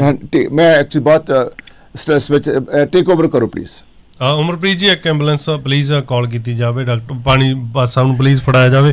ਬਸ ਇੱਥੇ ਧਿਆਨ ਇਹ ਵੀ ਦੇਣਾ ਪੈਣਾ ਕਿ ਬਹੁਤ ਸਾਰੀਆਂ ਇਹੋ ਜਿਹੀਆਂ ਮਤਲਬ ਮੈਂ ਫਰਜ਼ੀ ਜਿਹੀਆਂ ਤਾਂ ਨਹੀਂ ਕਹੂੰ, ਲੋਕਾਂ ਦੇ $1 ਮਿਲੀਅਨ ਲੱਗੇ ਹੁੰਦੇ ਆ, ਫੈਕਟਰੀਆਂ ਖੜੀਆਂ ਕਰਨੀਆਂ ਕਿਹੜਾ ਸੌਖੀਆਂ, ਪਰ ਇਹਨਾਂ ਦੇ ਵਿੱਚ ਕੈਸ਼ ਤੇ ਕੰਮ ਕਰਨ ਵਾਲੀ ਮਤਲਬ ਕਿ ਉਹ ਹੁੰਦੇ ਆ ਸੁਪਰਵਾਈਜ਼ਰ ਮੈਨੇਜਰ ਹੁੰਦੇ ਆ ਤੇ ਉਹ ਸਾਰਾ ਹਿਸਾਬ ਕਿਤਾਬ ਜਾਂ ਉਵੇਂ ਹੀ ਚੱਲੀ ਜਾਂਦਾ ਤੇ ਚੀਪ ਲੇਬਰ ਲੱਭੀ ਜਾਂਦੀ ਆ ਬਾਸੀ ਸਾਹਿਬ। ਤੇ ਬਾਅਦ ਚੋਂ ਇਹ ਕੀ ਹੁੰਦਾਗਾ ਚੀਪ ਲੇਬਰ ਯਾਨੀ ਕਿ ਲੈਕ ਆਫ ਟ੍ਰੇਨਿੰਗ, ਕੋਈ ਹਿਸਾਬ ਕਿਤਾਬ ਉਹਨਾਂ ਨੂੰ ਹੁੰਦਾ ਨਹੀਂਗਾ ਕੰਮ ਕਰਨ ਦਾ। ਪਹਿਲਾਂ ਆਪਾਂ ਨੂੰ ਵੀ ਨਵੇਂ ਆਇਆਂ ਨੂੰ ਚਾਹ ਹੁੰਦਾ, ਅਸੀਂ ਵੀ ਉਸ ਪ੍ਰੋਸੈਸ ਚੋਂ ਕਿਤੇ ਨਾ ਕਿਤੇ ਲੰਘੇ ਹੋਵਾਂਗੇ, ਹੈ ਨਾ, ਸਾਰੇ ਜਾਣੇ ਨਵੇਂ ਆਏ। ਤੇ ਇਹ ਅਸਲ 'ਚ ਹੁੰਦੀ ਤਾਂ ਗੱਲ ਉਦੋਂ ਹੀ ਆ ਕਿਉਂਕਿ ਫਿਰ ਗੱਲ ਦੋਨੇ ਪਾਸੇ ਹੋ ਜਾਂਦੀ ਹੈ। ਛੋਟੇ ਭਰਾ ਦਾ ਕਿਉਂਕਿ ਮੇਰਾ ਖਾਸ ਦੋਸਤ ਆ ਜੀ ਜਿਹੜੇ ਵੀਰ ਨੇ ਸਾਨੂੰ ਇਹਨਾਂ ਬਾਰੇ ਦੱਸਿਆ, ਤੇ ਸਾਡਾ ਚਲੋ ਨਿੱਕਾ ਭਾਈ ਸੀ, ਪਰ ਕਿਤੇ ਨਾ ਕਿਤੇ ਸਾਡੇ ਆਪਦਿਆਂ ਨੂੰ ਵੀ ਕਿਉਂਕਿ ਆਪਦਿਆਂ ਤੋਂ ਹੀ ਚੇਂਜ ਬਦਲਾਅ ਸ਼ੁਰੂ ਹੋ ਸਕਦਾ ਨਾ, ਸਮਝਣਾ ਚਾਹੀਦਾ ਵੀ ਪਹਿਲਾਂ ਆਪਾਂ ਉਹੀ ਕੰਮ ਮਿਲਣ ਤੇ ਆਪਾਂ ਬਹੁਤ ਖੁਸ਼ੀ ਜ਼ਾਹਿਰ ਕਰਦੇ ਹਾਂ ਕਿ ਆਪਾਂ ਨੂੰ ਲੱਭ ਗਿਆ, ਫਿਰ ਜਦੋਂ ਇਹੋ ਜਿਹਾ ਇਨਸੀਡੈਂਟ ਹੋ ਜਾਂਦਾ ਤੇ ਉਦੋਂ ਆਪਾਂ ਉਹਦੇ ਵਿੱਚ ਮਤਲਬ ਕਿ ਆਪਾਂ ਨੂੰ ਵੀ ਬਹੁਤ ਸਾਰੇ ਨੁਕਸ ਦਿਸਣ ਲੱਗ ਜਾਂਦੇ ਆ। ਅੱਜ ਸ਼ਾਇਦ ਅਸੀਂ ਵੀ ਸਾਰੇ ਪਛਤਾ ਰਹੇ ਹਾਂ ਕਿ ਇਹ ਸ਼ੋਰ ਕਿਉਂ ਉੱਥੇ ਕੰਮ ਕਰਨ ਲੱਗਿਆ ਜਿੱਥੇ ਟ੍ਰੇਨਿੰਗ ਹੀ ਨਹੀਂ ਪ੍ਰੋਪਰ ਮਿਲੀ ਸੀ। ਇਹਦੇ ਮਾਪੇ ਵੀ ਪਛਤਾਉਂਦੇ ਹੋਣਗੇ, ਪਰ ਇਹ ਬਹੁਤ ਵੱਡਾ ਲੂਪ ਹੋਲ ਹੈ। ਸੋ ਤੁਹਾਨੂੰ ਸਾਰਿਆਂ ਨੂੰ ਮੇਰੀ ਹੱਥ ਬੰਨ੍ਹ ਕੇ ਬੇਨਤੀ ਹੈ ਵੀ ਜਿੱਥੇ ਵੀ ਤੁਹਾਡਾ ਕੋਈ ਫੈਮਿਲੀ ਦਾ ਮੈਂਬਰ ਕੰਮ ਕਰਦਾ ਉਹਨੂੰ ਪੁੱਛੋ ਕਿ ਵਰਕਿੰਗ ਕੰਡੀਸ਼ਨ ਕਿਹੋ ਜਿਹੀਆਂ ਨੇ, ਤੈਨੂੰ ਪ੍ਰੋਪਰ ਉਹਦੀ ਟ੍ਰੇਨਿੰਗ ਦਿੱਤੀ ਗਈ ਹੈ ਜਾਂ ਕੀ ਆ। ਨਹੀਂ ਤਾਂ ਇਹੋ ਜਿਹੇ ਹਰ ਦਿਨ ਹੁਣ ਤਾਂ ਮਤਲਬ ਕਿ ਡੇਲੀ ਇੱਕ ਐਵਰੇਜ ਪੈਣ ਲੱਗ ਗਈ, ਮਿਸ ਹੈਪ ਹੁੰਦੇ ਆ। ਅੱਜ ਸਵੇਰੇ ਇੱਕ ਮਾਲਟਨ ਦੇ ਵਿੱਚ ਐਕਸੀਡੈਂਟ ਹੁੰਦਾ ਬਚਿਆ ਜੀ। ਇੱਕ ਸਾਈਕਲ ਮੁੰਡਾ ਚਲਾ ਰਿਹਾ ਸਵੇਰੇ 4:45 ਵਜੇ ਦੀ ਗੱਲ ਹੈ ਕਿ 4:45 ਵਜੇ ਦੀ ਸਾਈਕਲ ਮੁੰਡਾ ਚਲਾ ਰਿਹਾ, ਪਿੱਛੇ ਕੁੜੀ ਬੈਠੀ ਆ, ਕੋਈ ਰਿਫਲੈਕਟਰ ਨਹੀਂ ਤੇ ਦੋਨੇ ਜਣੇ ਡੱਕਰੀ ਤੁਰੇ ਜਾਂਦੇ ਆ ਤੇ ਅਚਾਨਕ ਹੀ ਸਾਡੀ ਗੱਡੀ ਮੂਹਰੇ ਆ ਕੇ ਉਹਨਾਂ ਨੇ ਲੈਫਟ ਟਰਨ ਲੈ ਲਈ। ਤੇ ਆਪਾਂ ਮਤਲਬ ਕਿ ਜਦੋਂ ਤੱਕ ਸੁਧਾਰ ਵਾਲੇ ਪਾਸੇ ਨੂੰ ਜਾਣਾ ਹੀ ਨਹੀਂ, ਫਿਰ ਇਹ ਖਬਰਾਂ ਬਣ ਕੇ ਆਪਣੇ ਪੁੱਤ ਧੀਆਂ ਨੇ ਰਹਿੰਦੇ ਰਹਿਣਾ ਜੀ ਵੱਖੋ ਵੱਖਰੇ ਮੀਡੀਆ ਦੇ ਵਿੱਚ। ਇੱਕ ਦਿਨ ਬੜੇ ਉਦਾਸ ਹੋ ਜਾਂਦੇ, ਅਗਲੇ ਦਿਨ ਜ਼ਿੰਦਗੀ ਉਵੇਂ ਹੀ ਚੱਲ ਪੈਂਦੀ ਹੈ, ਫਿਰ ਨਵਾਂ ਆ ਜਾਂਦਾ। ਸੋ ਇਹਦੇ ਵੱਲ ਧਿਆਨ ਦੇਣ ਦੀ ਸਾਨੂੰ ਵੱਧ ਲੋੜ ਹੈ, ਨਾ ਕਿ ਆਪਾਂ ਚਾਅ ਮਨਾਈ ਜਾਈਏ ਵੀ ਕੈਨੇਡਾ ਦੇ ਵਿੱਚ ਆ ਕੇ ਇੰਨੇ ਸੌਖੇ ਹੋ ਗਏ ਆ। ਸੋ ਬੜਾ ਦੁੱਖ ਇਹ ਮੁੰਡੇ ਦਾ ਸਾਰਿਆਂ ਨੂੰ ਹੈਗਾਗਾ। ਤੇ ਬਾਸੀ ਸਾਹਿਬ ਕੁਝ ਜਿਹੜੇ ਤੁਸੀਂ ਜਿਹੜੇ ਕਲੋਜ਼ਿੰਗ ਰਿਮਾਰਕ ਦਿਓਗੇ ਤੇ ਇਹਨਾਂ ਦੀ ਜੋ ਫਾਈਨੈਂਸ਼ੀਅਲ ਹੈਲਪ ਕਰਨੀ ਜੀ, ਕੰਟੀਨਿਊ ਪਲੀਜ਼। ਔਰ ਸੁਣੋ ਪਬਲਿਕ ਆਪਣੀ ਇਹਨਾਂ ਦੇ ਘਰ ਦੇ ਹਾਲਾਤ ਕਿਹੋ ਜਿਹੇ ਨੇ? ਇਸ ਬੱਚੇ ਦੇ ਇੱਕੋ ਇੱਕ ਬੱਚਾ ਦੀ ਭੈਣ ਵੀ ਆ? ਹਾਂਜੀ ਸਿਸਟਰ। ਛੋਟੀ ਵੱਡੀ ਹੈ? ਮੈਰਿਡ ਹੈ ਜੀ। ਮੈਰਿਡ ਹੈ। ਤੇ ਇਹ ਲੜਕਾ ਜਿਹੜਾ ਹੈ ਇਹਨਾਂ ਨੇ ਕੋਈ ਲੈਂਡ ਵਗੈਰਾ ਹੈ, ਕੋਈ ਖੇਤ ਵਗੈਰਾ ਹੈ? ਹਾਂਜੀ ਹਿਸਾਬ ਦੇ ਜਿੰਨੇ ਕ ਨਾਰਮਲ ਜ਼ਿਮੀਂਦਾਰ ਪਿੰਡਾਂ 'ਚ 4-5 ਏਕੜ। ਸੋ ਇੱਕ ਕਰਜ਼ਾ ਲੈ ਕੇ ਫਿਰ ਇੱਥੇ ਆਏ, ਕੋਈ ਮਾਂ ਵੀ ਆਈ ਹੈ ਕਿਉਂਕਿ $4,000-5,000 ਦੀ ਟਿਕਟਾਂ ਆਉਂਦੀਆਂ ਸੀਗੀਆਂ ਔਰ ਮਹਿੰਗੀਆਂ, ਆਏ ਫਿਰ ਗਏ, ਫਿਰ ਏਜੰਟਾਂ ਨੂੰ ਪੈਸੇ ਦਿੱਤਾ ਹੋਣਾ ਇਹਨਾਂ ਨੇ ਵੀਜ਼ੇ ਲਵਾਉਣ ਦੀ ਖਾਤਰ। ਇਹਨਾਂ ਨੇ ਵੀਜ਼ਾ ਕਿੰਨੇ ਸਮੇਂ ਦਾ ਸੀ ਪਤਾ ਕੁਛ ਸਾਨੂੰ? ਨਹੀਂ ਸਰ ਇਹਦੀ ਉਹ ਸਾਡੇ ਪਾਸ ਨਹੀਂ ਇਨਫੋਰਮੇਸ਼ਨ। ਸੋ ਇਹ ਜਦੋਂ ਮਦਰ ਗਏ ਆ ਤਾਂ ਤੁਸੀਂ ਉਹਨਾਂ ਨੂੰ ਮਿਲੇ ਸੀ ਜਾਣ ਤੋਂ ਪਹਿਲਾਂ? ਹਾਂਜੀ। ਸੋ ਮਦਰ ਜਾਣ ਤੋਂ ਪਹਿਲਾਂ ਕਹਿੰਦੀ ਹੋਗੀ ਬੇਟਾ ਆਪਣੀ ਆਖਰੀ ਵਾਰੀ ਆ ਕਿ ਤੈਨੂੰ ਮੈਂ ਛੱਡ ਚੱਲੀ ਸਦਾ ਲਈ? ਵੇਖੋ ਜੀ ਮਾਂ ਤੇ ਛੱਡ ਕੇ ਗਈ ਸੀ ਪੁੱਤ ਨੂੰ ਵੀ ਪੁੱਤ ਤਰੱਕੀਆਂ ਕਰੂਗਾ, ਗਾਂ ਘਰ ਦੇ ਹਾਲਾਤ ਸੁਧਰਨਗੇ ਕੁਛ, ਪਰ ਇਹ ਚੀਜ਼ ਵੈਰੀ ਸੈਡ। ਅਸੀਂ ਕੁਝ ਪਬਲਿਕ ਵੀ ਲੈਣੀ ਚਾਹਾਂਗੇ ਸਾਨੂੰ। ਹੁਣ ਇਹ ਹੁਣ ਤੁਸੀਂ ਪੁਲਿਸ ਇਹਨੂੰ ਹੈਂਡ ਓਵਰ ਮ੍ਰਿਤਕ ਦੇ ਹੁਣ ਕਿੱਥੇ ਹੈ ਇਸ ਵੇਲੇ? ਉਹਨੂੰ ਪੋਸਟਮਾਰਟਮ ਲਈ ਖੜਿਆ ਪੁਲਿਸ ਨੇ।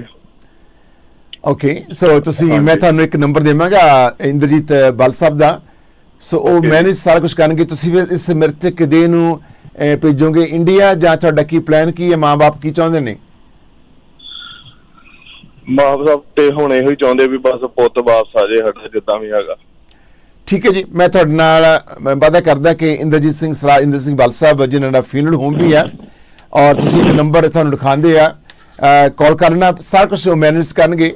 ਔਰ ਮੈਂ ਕੌਂਸਲ ਜਨਰਲ ਜੀ ਨਾਲ ਬੇਨਤੀ ਵੀ ਕਰਾਂਗਾ ਕਿ ਉਹਨਾਂ ਦੀ ਮ੍ਰਿਤਕ ਦੀ ਤੇ ਖਰਚਾ ਜਿਹੜਾ ਹੈ ਗਵਰਨਮੈਂਟ, ਇੰਡੀਆ ਗਵਰਨਮੈਂਟ ਪੇ ਕਰਦੀ ਹੈ, ਔਰ ਪਤਾ ਨਹੀਂ ਕਿੰਨੇ ਕੁ ਮਹੀਨੇ ਦੀਆਂ ਮ੍ਰਿਤਕ ਦੀਆਂ ਗਵਰਨਮੈਂਟ ਭੇਜਦੀ ਆ, ਜਿਹੜੇ ਗਵਰਨਮੈਂਟ ਨੂੰ ਬਦਨਾਮ ਕਰਦੇ ਨੇ। ਮੈਂ ਦੱਸਣਾ ਚਾਹੁੰਦਾ ਕਿ ਇਹੀ ਗਵਰਨਮੈਂਟ ਜਿਹੜੀ ਹੈ ਮ੍ਰਿਤਕ ਦੀਆਂ ਤੇ ਹਜ਼ਾਰਾਂ ਡਾਲਰ ਲਾ ਕੇ ਮ੍ਰਿਤਕ ਦੇਹਾਂ ਭੇਜਦੀ ਆ ਅਤੇ ਪਰਿਵਾਰ ਦਾ ਦੁੱਖ ਵਡਾਉਂਦੀ ਆ, ਤੇ ਜਿਹੜੇ ਲੋਕ ਜਾ ਕੇ ਕੌਂਸਲ ਜਨਰਲ ਦੀਆਂ ਬਿਲਡਿੰਗਾਂ ਦਾ ਨੁਕਸਾਨ ਕਰਦੇ ਆ, ਉਹਨਾਂ ਨੂੰ ਦੱਸਣਾ ਚਾਹੁੰਦਾ ਕਿ ਇੰਨਾ ਦੁੱਖ ਗਵਰਨਮੈਂਟ ਜਿਹੜੀ ਹੈ ਉਹ ਲੈਂਦੀ ਹੈ, ਪਰਿਵਾਰ ਦਾ ਦੁੱਖ ਵਡਾਉਂਦੀ ਆ। ਸੋ ਸਾਨੂੰ ਇਹ ਸੋਚ ਲੈਣਾ ਚਾਹੀਦਾ ਕਿ ਕੌਂਸਲ ਜਨਰਲ ਤੁਹਾਡੇ ਦੁੱਖ ਦੇ ਵਿੱਚ ਸ਼ਰੀਕ ਹੈ, ਪਰ ਮੈਨੂੰ ਦੱਸੋ ਕਿਹੜੀ ਐਸੀ ਇੱਥੇ ਸੰਸਥਾ ਹੋਰ ਹੈਗੀ ਆ ਜਿਹੜੀ ਕੂਕਾਂ ਮਾਰਦੇ ਨੇ, ਫੋਕੇ ਨਾਲ ਲਾਉਂਦੇ ਨੇ, ਉਹਨਾਂ ਨੇ ਕਦੇ ਕਿਸੇ ਮ੍ਰਿਤਕ ਦੇ ਨੂੰ ਭੇਜਣ ਦੇ ਵਿੱਚ ਕੋਈ ਦਵਾਈ ਵੀ ਦਿੱਤੀ ਕਦੇ? ਔਰ ਕੌਂਸਲ ਜਨਰਲ ਹੀ ਦੇ ਰਿਹਾ। ਕੌਂਸਲ ਜਨਰਲ ਜਿਹੜਾ ਆ ਉਹ ਭਾਵੇਂ ਕਿ ਆਪਾਂ ਕਹਿੰਦੇ ਆਪਣੇ ਕੋਲ ਨਹੀਂ ਦੇ ਰਹੇ, ਬਟ ਉਹ ਆਪਣੇ ਦੁੱਖ ਨੂੰ ਪੂਰਾ ਮੰਨਦਾ ਹੋਇਆ ਗਵਰਨਮੈਂਟ ਤੱਕ ਤੁਹਾਡੀ ਹਰ ਦੁੱਖ ਸੁੱਖ ਨੂੰ ਪਹੁੰਚਾਉਂਦਾ ਆ, ਤਾਂ ਸਿਸਟਮ ਦੇ ਮੁਤਾਬਕ ਤੁਹਾਡੀ ਗਵਰਨਮੈਂਟ ਇੰਡੀਆ ਮਦਦ ਕਰ ਰਹੀ ਹੈ। ਸੋ ਦੁੱਖ ਵਿੱਚ ਤੁਹਾਡੀ ਸ਼ਰੀਕ ਬਣ ਰਹੀ ਹੈ। ਸੋ ਮੈਨੂੰ ਦੱਸਣਾ ਇੱਥੇ ਇਹ ਤਦ ਪੈ ਰਿਹਾ, ਜਿਹੜੇ ਲੋਕ ਬਦਨਾਮ ਕਰਦੇ ਨੇ ਭਾਰਤ ਨੂੰ ਤੇ ਭਾਰਤ ਦੀਆਂ ਜਿੰਨੀਆਂ ਵੀ ਐਮਬੈਸੀਆਂ ਨੇ ਉਹ ਭਰਤਾਵਾ ਬੋਲਦੇ ਨੇ, ਹੁਣ ਉਹਨਾਂ ਨੂੰ ਪੁੱਛਣਾ ਚਾਹੁੰਦਾ ਆ ਕਿ ਤੁਹਾਨੂੰ ਪਤਾ ਹੈ ਕਿ ਕਿੰਨੀਆਂ ਮ੍ਰਿਤਕ ਦੇਹਾਂ ਮਹੀਨੇ ਵਿੱਚ ਕਿੰਨਾ ਖਰਚਾ ਗਵਰਨਮੈਂਟ ਜਿਹੜਾ ਆ ਉਹ ਦੇ ਰਹੀ ਆ, ਔਰ ਤੁਹਾਡਾ ਦੁੱਖ ਜਿਹੜਾ ਆ ਉਹ ਵੰਡਾ ਰਹੀ ਹੈ। ਤੇ ਇਹ ਲੋਕ ਜਿਹੜੇ ਆ ਫੋਕੇ ਨਾਰੇ ਲਾਉਂਦੇ, ਇਹਨਾਂ ਨੇ ਕਦੇ ਕਿਸੇ ਮ੍ਰਿਤਕ ਦੇ ਜਾਂ ਪਰਿਵਾਰ ਤੱਕ ਹਮਦਰਦੀ ਦਿੱਤੀ ਹੈ? ਜੇ ਦਿੱਤੀ ਹੈ ਤਾਂ ਚੰਗੀ ਗੱਲ ਹੈ, ਪਰ ਮੈਂ ਨਹੀਂ ਅੱਜ ਤੱਕ ਸੁਣਿਆ ਕਿਸੇ ਇਹਨਾਂ ਨੇ ਪੈਸੇ ਦੇ ਕੇ ਮ੍ਰਿਤਕ ਦੀ ਭੇਜੀ ਹੋਵੇ। ਸੋ ਸਰਦਾਰ ਇੰਦਰਜੀਤ ਸਿੰਘ ਬਲ ਸਾਹਿਬ ਆਪਣੇ ਕੰਮ ਦੇ ਵਿੱਚੋਂ ਕੰਮ ਕੱਢ ਕੇ ਔਰ ਬਹੁਤ ਮਦਦ ਕਰਦੇ ਨੇ। ਇੰਦਰਜੀਤ ਸਿੰਘ ਬਲ ਸਾਹਿਬ, ਮੈਂ ਤੁਹਾਡਾ ਸਤਿਕਾਰ ਕਰਦਾ ਕਮਿਊਨਿਟੀ ਵੱਲੋਂ। ਅਪਰਾਜ ਜੀ, ਤੁਹਾਨੂੰ ਮੈਂ ਨੰਬਰ ਦੇਵਾਂਗਾ, ਔਰ ਇਸ ਮ੍ਰਿਤਕ ਦੇ ਨੂੰ ਤੁਸੀਂ ਕਹਿ ਦੇਣਾ ਪੁਲਿਸ ਡਿਪਾਰਟਮੈਂਟ ਨੂੰ ਕਿ ਇਹ ਫਿਊਨਰਲ ਹੋਮ ਜਿਹੜਾ ਆ ਆਪਣੇ ਫਿਊਨਰਲ ਹੋਮ ਦਾ ਨਾਮ ਬ੍ਰੈਂਪਟਨ ਕ੍ਰੈਮੇਟੋਰੀਅਮ ਤੇ ਹੀ ਤੁਸੀਂ ਇਸ ਮ੍ਰਿਤਕ ਦੇ ਨੂੰ ਭਜਾਉਣਾ। ਠੀਕ ਹੈ ਅਪਰਾਜ? ਠੀਕ ਹੈ ਜੀ। ਹਾਂ, ਤੁਸੀਂ ਲਾਈਨ ਨੂੰ ਹੋਲਡ ਰੱਖੋ। ਸਾਡੇ ਕੁਝ ਸਰੋਤੇ ਹੁਣ ਸਾਨੂੰ ਪਤਾ ਨਹੀਂ ਕਿ ਤੁਸੀਂ ਕੰਸੈਂਟ ਮਾਪੇ ਤੋਂ ਲਿਆ ਹੈ, ਉਹ ਮਦਦ ਚਾਹੁੰਦੇ ਆ ਜਾਂ ਮਦਦ ਨਹੀਂ ਚਾਹੁੰਦੇ, ਤੁਸੀਂ ਗੋ ਫੰਡ ਵਾਸਤੇ ਕੀ ਕਹਿਣਾ ਚਾਹੁੰਦੇ ਹੋ, ਇਹ ਅਸੀਂ ਕੱਲ ਤੇ ਛੱਡਦੇ ਆ। ਪਰ ਇਹਨਾਂ ਨੇ ਵੈਸੇ ਗੋ ਫੰਡ ਵੀ ਬਣਾਇਆ, ਬਸ $1 ਲੱਖ ਦਾ ਇਹਨਾਂ ਨੇ ਟਾਰਗੇਟ ਰੱਖਿਆ ਜੀ। ਅਸੀਂ ਇਹਨਾਂ ਲੱਖ ਰੱਖਿਆ, ਪਰ ਅਸੀਂ ਕਮਿਊਨਿਟੀ ਨੂੰ ਚਾਹਾਂਗੇ ਕਿ ਇਹ ਉਹਨਾਂ ਦਾ ਕਜ਼ਨ ਹੈ, ਲੜਕਾ ਅਪਰਾਜ 27 ਸਾਲ ਦਾ ਆ। ਇਹ ਬੱਚਾ ਪੜ੍ਹਨ ਆਇਆ ਔਰ ਇਹ ਬੱਚਾ ਬਹੁਤ ਮੁਸ਼ਕਲ ਨਾਲ ਗੱਲ ਕਰ ਰਿਹਾ ਔਰ ਬੱਚਾ ਪੁੱਬਾਂ ਮਾਰ ਕੇ ਰੋ ਰਿਹਾ ਸੀ। ਅਸੀਂ ਇਹਨੂੰ ਪਤਾ ਨਹੀਂ ਕਿਹੜਾ ਤੁਸੀਂ ਸਮਝਿਓ ਕਿ ਦਿਲਾਸਾ ਦਿੱਤਾ ਔਰ ਸਾਡੀ ਬੇਨਤੀ ਨੂੰ ਕਬੂਲ ਕੀਤਾ, ਸਾਡੇ ਨਾਲ ਗੱਲ ਕੀਤੀ, ਔਰ ਗੱਲ ਵੀ ਨਹੀਂ ਕਰ ਸਕਦਾ ਤੁਹਾਡੇ ਸਾਹਮਣੇ ਕਿੰਨਾ ਇਹ ਇਸ ਵੇਲੇ ਇਹਨਾਂ ਹਾਲਾਤਾਂ ਵਿੱਚ ਹੀ ਆ, ਔਰ ਕਿੰਨੇ ਸਾਡੇ ਹਾਲਾਤ ਖਰਾਬ ਨੇ, ਔਰ ਕਿੰਨੇ ਹਾਲਾਤਾਂ ਵਿੱਚ ਮੈਂ ਇਹ ਇੰਟਰਵਿਊ ਕਰ ਰਿਹਾ, ਔਰ ਇਸ ਵੇਲੇ ਪੁੱਬਾਂ ਮਾਰ ਕੇ ਮਨ ਰੋ ਰਿਹਾ। ਇਕਲੌਤਾ ਬੱਚਾ, ਇੱਕ ਮਾਂ ਦਾ, ਇੱਕ ਪੇ ਦਾ ਪੁੱਤਰ, ਭੈਣ ਦਾ ਭਰਾ ਚਲੇ ਜਾਵੇ, ਜਿਹੜੀ ਭੈਣ ਇਹ ਕਰਦੀ ਹੋਵੇਗੀ ਕਿ ਮੈਂ ਰੱਖੜੀ ਮੇਰੀ ਭਰਾ ਬਣੇਗਾ ਕੱਲ ਨੂੰ, ਉਹ ਭੈਣ ਕਿੱਦਾਂ ਦੀ ਹੋਵੇਗੀ। Very sad. ਆਓ ਸਾਨੂੰ ਤੁਸੀਂ ਕਾਲ ਕਰੋ, ਪਰਿਵਾਰ ਨੂੰ ਹਮਦਰਦੀ ਭੇਜੋ, ਔਰ ਕੋਈ ਪੈਸਾ ਅੱਜ ਅਸੀਂ ਨਹੀਂ ਕਹਾਂਗੇ ਕਿ ਦਿੱਤਾ ਜਾਵੇ, ਔਰ ਪੈਸਾ ਜਿਹੜਾ ਹੈ ਇਹਨਾਂ ਦੇ ਗੋ ਫੰਡ ਤੁਸੀਂ ਦੇਣਾ, ਔਰ ਸਾਡੇ ਸਟਾਫ ਨੂੰ, ਸਾਨੂੰ ਮੈਨੇਜਮੈਂਟ ਨੂੰ, ਸਾਡੀ ਨੂੰ ਕਿਸੇ ਨੇ ਕਿਸੇ ਤਰ੍ਹਾਂ ਦੀ ਵੀ ਈਮੇਲ ਜਾਂ ਕੋਈ ਪੈਸਾ ਨਹੀਂ ਭੇਜਣਾ। ਸਿਰਫ ਅਸੀਂ ਗੋ ਫੰਡ ਤੁਹਾਨੂੰ ਦੇ ਰਹੇ ਹਾਂ, ਜਿਹੜਾ ਕਿ ਤੁਸੀਂ ਉਸ ਗੋ ਫੰਡ ਤੇ ਹੀ ਪੈਸੇ ਦੇਣੇ ਆ। ਪਲੀਜ਼ ਉਹ ਗੋ ਫੰਡ ਅਸੀਂ ਤੁਹਾਨੂੰ ਦੇ ਰਹੇ ਹਾਂ, ਉਸ ਗੋ ਫੰਡ ਤੇ ਇਸ ਪਰਿਵਾਰ ਨੂੰ ਮਦਦ ਕਰੋ। ਮੈਂ ਕਮਿਊਨਿਟੀ ਤੋਂ ਕੁਝ ਕਾਲ ਲੈਣੇ ਚਾਹਾਂਗਾ ਕਿ ਇਹ ਹੁਣ ਜਿਹੜੀ ਫੈਕਟਰੀ ਹੈ, ਇਹਦੇ ਫੈਕਟਰੀ ਦੇ ਜਿਹੜੇ ਪ੍ਰਬੰਧਕ ਆ ਜਾਂ ਇਹ ਫੈਕਟਰੀ ਦੇ ਵਿੱਚ ਲੋਕ ਸੀਗੇ, ਜਿਹੜੇ ਸੁਪਰਵਾਈਜ਼ਰ ਸੀ ਜਾਂ ਮੈਨੇਜਰ ਸੀ, ਉਹ ਆਪਣੇ ਇਹਨਾਂ ਦੇ ਕਹਿਣ ਦੇ ਮੁਤਾਬਕ ਅਪਰਾਧ ਜੀ ਸ਼ੋਰ ਕੇ ਸਾਰੇ ਫੈਕਟਰੀ ਵਿੱਚੋਂ ਭੱਜ ਗਏ, ਦਫ਼ਤਰ ਵਿੱਚੋਂ। ਹਾਂਜੀ, ਸਾਰੇ ਭੱਜ ਗਏ ਸੀਗੇ। ਹਾਂਜੀ। ਅੱਛਾ, ਹੁਣ ਜਿਹੜੀ ਕਮਿਊਨਿਟੀ ਸਾਡੀ ਉਹ ਕੀ ਸੋਚਦੀ ਆ? ਤਾਂ ਜਿਹੜੇ ਏਜੰਸੀ ਜਿਹਨਾਂ ਨੇ ਭੇਜਿਆ ਆ, ਉਹ ਏਜੰਸੀ ਵਾਲਿਆਂ ਨੇ ਤੁਹਾਡੇ ਨਾਲ ਤਾਲਮੇਲ ਕੀਤਾ? ਉਹ ਵੀ ਰੂਪੋਸ਼ ਹੋ ਗਈ ਆ। ਅਪਰਾਧ ਜਿਹੜੀ ਏਜੰਸੀ ਵਾਲਿਆਂ ਨੇ ਭੇਜਿਆ ਸੀ, ਉਹਨਾਂ ਦਾ ਫੋਨ ਆਇਆ ਤੁਹਾਨੂੰ ਕੋਈ? ਨਹੀਂ ਸਰ, ਉਹਨਾਂ ਨੇ ਵੀ ਨਹੀਂ ਆਇਆ। ਇਹਦਾ ਮਤਲਬ ਕਿ ਇਹ ਏਜੰਸੀਆਂ ਵੀ ਸਿਰ ਪੈਸੇ ਬਣਾਉਣ ਤੱਕ ਆ। ਹੁਣ ਮੈਂ ਕਮਿਊਨਿਟੀ ਨੂੰ ਬੇਨਤੀ ਕਰਨੀ ਚਾਹਾਂਗਾ, 20 ਸਾਲ ਦੇ ਬੱਚੇ ਦੀ ਮੌਤ ਹੋਈ ਆ, ਤੁਸੀਂ ਕੈਨੇਡਾ ਅਮਰੀਕਾ 'ਚ ਬੈਠੇ ਕੀ ਕਹਿਣਾ ਚਾਹੁੰਦੇ ਹੋ ਕਮਿਊਨਿਟੀ ਨੂੰ, ਆਉਣ ਵਾਲੇ ਬੱਚਿਆਂ ਨੂੰ ਜਿਹੜੇ ਕੰਮ ਕਰਦੇ ਨੇ, ਉਹਨਾਂ ਨੂੰ ਕੀ ਸਾਥ ਦੇਣਾ ਚਾਹੁੰਦੇ ਹੋ ਕਿ ਤੁਸੀਂ ਉੱਥੇ ਕੰਮ ਕਰੋ ਜਿੱਥੇ ਪਹਿਲੀ ਗੱਲ ਹੈ ਕਿ ਜੇ ਤੁਹਾਨੂੰ ਆਗਿਆਕਾਰ ਕੰਮ ਕਰੋ। ਦੂਜੀ ਗੱਲ ਇਹ ਆ ਕਿ ਜਿੱਥੇ ਸੇਫਟੀ ਹੈ ਔਰ ਸੇਫਟੀ ਮਸਟ ਹੈ, ਤੁਹਾਨੂੰ ਟ੍ਰੇਨਿੰਗ ਦੇਣੀ ਚਾਹੀਦੀ ਹੈ ਪਹਿਲਾਂ ਇਹਨਾਂ ਨੂੰ। ਇਹੋ ਜਿਹੀਆਂ ਮਸ਼ੀਨਾਂ ਜਿੱਥੇ ਆ ਉੱਥੇ ਤੁਸੀਂ ਕੰਮ ਨਾ ਕਰੋ। ਜੇ ਕੰਮ ਕਰਨਾ ਤੁਹਾਡੇ ਕੋਲ ਟ੍ਰੇਨਿੰਗ ਹੋਣੀ ਚਾਹੀਦੀ ਆ। ਕੀ ਖਿਆਲ ਤੁਹਾਡਾ? ਆਓ ਸਾਨੂੰ ਕਾਲ ਕਰੋ। ਤੁਸੀਂ ਕਈ ਵਾਰੀ ਕਾਲ ਨਹੀਂ ਕਰਦੇ, ਅੱਜ ਕਾਲ ਹੋਣੀ ਬਹੁਤ ਜ਼ਰੂਰੀ ਆ। ਔਰ ਇਹਦੇ ਨਾਲ ਜਿਹੜੇ ਹੋਰ ਬੱਚੇ ਵੀ ਕੰਮ ਕਰਦੇ ਆ ਗੈਰ ਕਾਨੂੰਨੀ ਤੌਰ ਤੇ, ਉਹਨਾਂ ਨੂੰ ਕੀ ਸਲਾਹ ਦੇਈਏ ਕਿ ਭਾਈ ਜਿੱਥੇ ਮਸ਼ੀਨਾਂ ਨੇ ਆਪਰੇਟ ਹੁੰਦੀਆਂ ਉੱਥੇ ਤੁਸੀਂ ਇੱਕ ਕੜਾ ਨਾ ਪਾ ਕੇ ਜਾਓ ਔਰ ਫੋਨ ਨਾ ਲੈ ਕੇ ਜਾਓ। ਬੱਚੇ ਸਾਡੇ ਫੋਨ ਨਹੀਂ ਲਿਜਾਣੋਂ ਹਟਦੇ, ਚੋਰੀ ਫੋਨ ਲਿਜਾਂਦੇ, ਗੱਲ ਕਰਦੇ ਆ ਕਿ ਬੱਚੇ ਧਿਆਨ। ਮੈਂ ਨਹੀਂ ਕਹਿੰਦਾ ਕਿ ਇਹ ਬੱਚੇ ਨੇ ਫੋਨ ਲਿਆ ਹੋਊਗਾ ਜਾਂ ਕੜਾ ਪਾਇਆ ਹੋਊਗਾ, ਮੈਂ ਨਹੀਂ ਕਹਿ ਰਿਹਾ, ਮੈਂ ਸਧਾਰਨ ਗੱਲ ਕਰ ਰਿਹਾ ਕਿ ਬੱਚੇ ਦੀ ਮੌਤ ਦਾ ਕਾਰਨ ਔਰ ਬੈਲਟ ਦੀ ਲਪੇਟ ਦੇ ਵਿੱਚ ਆਣ ਕੇ ਬੋਡੀ ਜਿਹੜੀ ਆ ਪੂਰੀ ਫਿਸ ਚੁੱਕੀ ਹੈ ਔਰ ਇਹਨਾਂ ਹਾਲਾਤਾਂ ਵਿੱਚ ਹੀ। ਆਓ ਮੈਂ ਤੁਹਾਡੀ ਕਾਲ ਦੀ ਉਡੀਕ ਵਿੱਚ ਹਾਂ। ਕਮਿਊਨਿਟੀ ਜਿਹੜੀ ਹੈ ਉਹ ਕੀ ਸਲਾਹ ਮਸ਼ਵਰਾ ਦੇਣਾ ਚਾਹੁੰਦੀ ਆ ਬੱਚਿਆਂ ਨੂੰ, ਜਿਹੜੇ ਬੱਚੇ ਫੈਕਟਰੀਆਂ ਵਿੱਚ ਕੰਮ ਕਰਨ ਜਾਂਦੇ ਆ, ਜਿਹੜੇ ਲੀਗਲ ਨਹੀਂ ਹੈ, ਉਹ ਪੈਸੇ ਦੀ ਖਾਤਰ ਜਾਣਾ ਪੈਂਦਾ ਆ, ਪਰ ਏਜੰਸੀਆਂ ਵਾਲੇ ਨੇ ਕਾਲ ਨਹੀਂ ਕੀਤਾ, ਫੈਕਟਰੀ ਵਾਲੇ ਫੈਕਟਰੀ ਬੰਦ ਕਰਕੇ ਭੱਜ ਗਏ। ਸਾਨੂੰ ਕੀ ਕਰਨਾ ਚਾਹੀਦਾ ਸਾਡੀ ਕਮਿਊਨਿਟੀ ਨੂੰ? ਆਓ ਕਾਲ ਕਰੋ, ਤੁਹਾਡੇ ਅਸੀਂ ਕਾਲ ਦੀ ਉਡੀਕ ਵਿੱਚ ਆ। ਸੋ ਸਾਹਿਬ ਹੁਣ ਦੇਖਦੇ ਕਿੰਨੇ ਕੁ ਲੋਕ ਕਾਲ ਕਰਦੇ, ਕਿੰਨੇ ਕੁ ਲੋਕ ਦੁੱਖ ਵਡਾਉਂਦੇ ਆ। ਸਰ ਸਲਾਹ ਦਿਓ ਕਿ ਫੈਕਟਰੀ ਵਾਲਿਆਂ ਨੇ ਫੈਕਟਰੀ ਕਿਉਂ ਛੱਡ ਕੇ ਭੱਜੇ ਆ? ਇਹ ਕਹਿ ਰਹੇ ਨੇ ਅਪਰਾਧ ਜੀ। ਅਪਰਾਧ ਜੀ ਨੇ ਇਹ ਵੀ ਕਿਹਾ ਆ ਉੱਥੇ ਸੁਪਰਵਾਈਜ਼ਰ ਵੀ ਨਹੀਂ ਰਿਹਾ, ਲੀਡ ਹੈਂਡ ਵੀ ਨਹੀਂ ਰਿਹਾ, ਔਰ ਉੱਥੇ ਇੱਕ ਆਪਣਾ ਪੰਜਾਬੀ ਮੁੰਡਾ ਹੀ ਰਿਹਾ। ਹਾਂਜੀ। ਉਸ ਮੁੰਡੇ ਦਾ ਨਾਮ ਪਤਾ ਤੁਹਾਨੂੰ? ਸਰ ਨਾਮ ਪਤਾ, ਪਰ ਉਹ ਕਹਿੰਦਾ ਵੀ ਮੇਰਾ ਨਾਮ ਡਿਸਕਲੋਜ਼ ਨਹੀਂ ਕਰਨਾ ਚਾਹੁੰਦਾ। ਆਈ ਸੀ। ਜਦੋਂ ਪੁਲਿਸ ਆਈ ਹੈ ਤਾਂ ਮੁੰਡਾ ਪੁਲਿਸ ਦੀ ਮਤਲਬ ਪੁਲਿਸ ਵਾਲਿਆਂ ਨੂੰ ਹੋਲਡ ਕਰ ਲਿਆ ਸੀ? ਹਾਂਜੀ। ਓਕੇ। ਤੇ ਜਦ ਤੁਸੀਂ ਗਏ ਤੁਹਾਨੂੰ ਵੀ ਪੁਲਿਸ ਨੇ ਪੁੱਛਿਆ ਕੁਛ? ਮੈਨੂੰ ਤੇ ਪਹਿਲਾਂ ਪੁਲਿਸ ਨੇ ਆਉਣ ਨਹੀਂ ਦਿੱਤਾ ਸਰ ਉੱਥੇ ਜੀ, ਪਰ ਮੈਂ ਕਿਹਾ ਵੀ ਮੈਂ ਸੀਨ ਤੇ ਆਉਣਾ, ਮੈਂ ਉਹਨੂੰ ਵੇਖਣਾ। they didn't let me to enter, ਅੰਦਰ ਵੀ ਨਹੀਂ ਜਾਣ ਦਿੱਤਾ, ਨਾ ਦੇਖਣ ਦਿੱਤਾ। ਕਿਉਂਕਿ ਪੁਲਿਸ ਦੀ ਇਨਵੈਸਟੀਗੇਸ਼ਨ ਵਿੱਚ ਉਹ ਨਹੀਂ ਚਾਹੁੰਦੇ ਕੋਈ ਵਿਘਨ ਪਾਇਆ ਜਾਵੇ, ਔਰ ਅਸੀਂ ਵੀ ਪੁਲਿਸ ਦੀ ਇਨਵੈਸਟੀਗੇਸ਼ਨ ਵਿੱਚ ਕਿਸੇ ਕਿਸਮ ਦਾ ਵਿਘਨ ਨਹੀਂ ਪਾਉਣਾ ਚਾਹੁੰਦੇ। ਹੁਣ ਪੁਲਿਸ ਹੈਂਡਲ ਕਰ ਰਹੀ ਹੈ ਔਰ ਪੁਲਿਸ ਜਿਹੜੀ ਹੈ ਉਹ ਕਾਰਵਾਈ ਕਰੂਗੀ। ਇਹ ਕੱਲ ਸਵੇਰ ਦੀ 7:30 ਵਜੇ ਦੀ ਗੱਲ ਹੈ, ਕੱਲ ਜਾਣੀ ਕਿ 28 ਅਗਸਤ ਨੂੰ ਇਹ ਭਾਣਾ ਵਾਪਰਿਆ। ਹਾਂਜੀ। ਤਾਂ ਤੁਸੀਂ ਕਿੰਨੇ ਘੰਟੇ ਬਾਅਦ ਉਹਨਾਂ ਦੇ ਮਦਰ ਨੂੰ ਫੋਨ ਕੀਤਾ?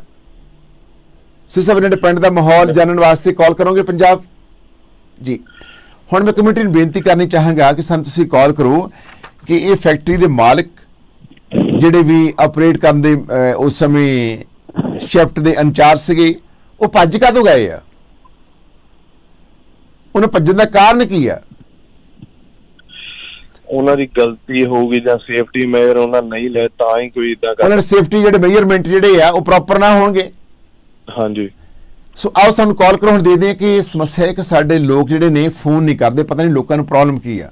ਪ੍ਰਵਾਸ ਸਾਹਿਬ ਉਹ ਭੱਜ ਜਿੱਥੇ ਮਰਜ਼ੀ ਲੈਣ, ਮਤਲਬ ਕਿ ਹੋ ਸਕਦਾ ਉਹ ਕਈ ਵਾਰੀ ਅਪਡੇਟ ਮਤਲਬ ਕਿ ਅਪਸੈਟ ਹੋ ਜਾਂਦੇ ਆ, ਜਾਂ ਜਿੱਦਾਂ ਕੋਈ ਮਤਲਬ ਕਿ ਸ਼ੂਟਿੰਗ ਵਗੈਰਾ ਹੁੰਦੀ ਉਹਨਾਂ ਨੂੰ ਉਹ ਪਾਸੇ ਹੀ ਕਰ ਦਿੰਦੇ ਆ, ਮਤਲਬ ਕਿ ਸਾਰਾ ਸਿਸਟਮ ਨਾ ਕਿ ਅਸੀਂ ਇਨਵੈਸਟੀਗੇਸ਼ਨ ਕਰਨੀ ਆ, ਕਿਉਂਕਿ ਲੇਬਰ ਮਿਨਿਸਟਰੀ ਇਨਵੋਲਵ ਆ ਵਿੱਚ, ਉਹ ਕਿਤੇ ਮਤਲਬ ਕਿ ਐ ਲੁਕ ਤਾਂ ਸਕਦੇ ਨਹੀਂ, ਹੈ ਨਾ। ਸੋ ਹਜੇ ਅੰਦਰਲੀ ਗੱਲ ਦਾ ਕੁਝ ਨਹੀਂ ਪਤਾ ਆਪਾਂ ਨੂੰ, ਜੇ ਉਹ ਸਾਹਮਣੇ ਨਹੀਂ ਦਿਸੇ ਤਾਂ ਆਪਾਂ ਇਹੀ ਕੰਸੀਡਰ ਕਰਦੇ ਹਾਂ ਕਿ ਉਹ ਭੱਜ ਗਏ। ਅੱਛਾ, ਹੁਣ ਇਹਨਾਂ ਨੇ ਕਹਿਣ ਦੇ ਮੁਤਾਬਕ ਔਰ ਸਾਨੂੰ ਕਈ ਵਾਰ ਕੋਈ ਨਹੀਂ ਪਤਾ, ਅਸੀਂ ਪੁਸ਼ਟੀ ਕਰਨੀ ਬਾਕੀ ਹੈ। ਹੁਣ ਮੈਂ ਕਮਿਊਨਿਟੀ ਨੂੰ ਬੇਨਤੀ ਕਰਨੀ ਚਾਹਾਂਗਾ, ਐਟਲੀਸਟ ਸਾਨੂੰ ਇੱਕ ਬੰਦਾ ਤੇ ਕਾਲ ਕਰ ਲਓ। ਤੁਸੀਂ ਲੱਖਾਂ ਹੀ ਮਿਲੀਅਨ ਲੋਕ ਮੈਨੂੰ ਆਵਾਜ਼ ਕਰ ਰਹੇ ਹੋ, ਤੁਹਾਡੇ ਮਨ ਦੇ ਵਿੱਚ ਹਮਦਰਦੀ ਹੈ ਹੀ ਨਹੀਂ ਕਿਸੇ ਦੇ ਵੀ, ਕਿਸੇ ਮਾਂ ਦੇ, ਕਿਸੇ ਭੈਣ ਦੇ, ਭਰਾ ਦੇ, ਬਜ਼ੁਰਗ ਦੇ ਜਿਹੜੇ ਮੈਨੂੰ ਰੋਜ਼ ਸੁਣਦੇ ਆ, ਕੋਈ ਹਮਦਰਦੀ ਹੈ ਹੀ ਨਹੀਂ ਯਾਰ ਤੁਹਾਡੇ 'ਚ। ਤੁਸੀਂ ਸਲਾਹ ਤਾਂ ਦਿਓ ਨਾ ਕੀ ਕਰੀਏ ਆਉਣ ਵਾਲੇ ਦਿਨਾਂ ਵਿੱਚ, ਇਹ ਉਹਨਾਂ ਹਾਲਾਤਾਂ ਵਿੱਚ ਕੀ ਕਰਨਾ ਚਾਹੀਦਾ। ਸਿਸਟਮ 9 ਮਿੰਟ ਦਿਓ 1